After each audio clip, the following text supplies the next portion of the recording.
Chapter 12. The Temptation.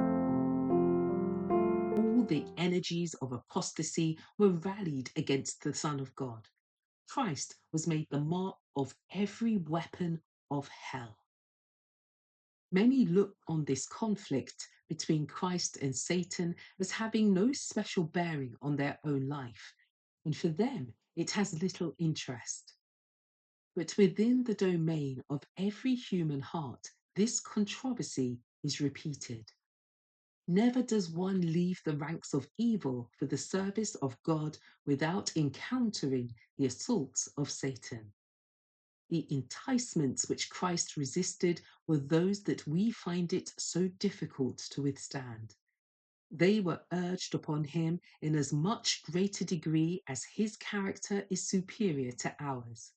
With the terrible weight of the sins of the world upon him, Christ withstood the test upon appetite, upon the love of the world, and upon the love of display which leads to presumption. These were the temptations that overcame Adam and Eve, and that so readily overcome us. Satan had pointed to Adam's sin as proof that God's law was unjust and could not be obeyed. In our humanity, Christ was to redeem Adam's failure, and when Adam was assailed by the tempter, none of the effects of sin were upon him. He stood in the strength of perfect manhood, possessing the full vigour of mind and body. He was surrounded with the glories of Eden and was in daily communion with heavenly beings. It was not thus with Jesus when he entered the wilderness to cope with Satan. For 4,000 years, the race had been decreasing in physical strength, in mental power, and in moral worth. And Christ took upon him the infirmities of degenerate humanity. Only thus could he rescue man from the lowest depths of his degradation.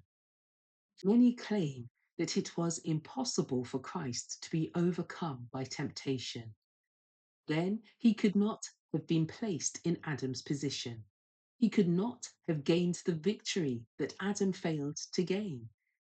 If we have in any sense a more trying conflict than had Christ, then he would not be able to succor us.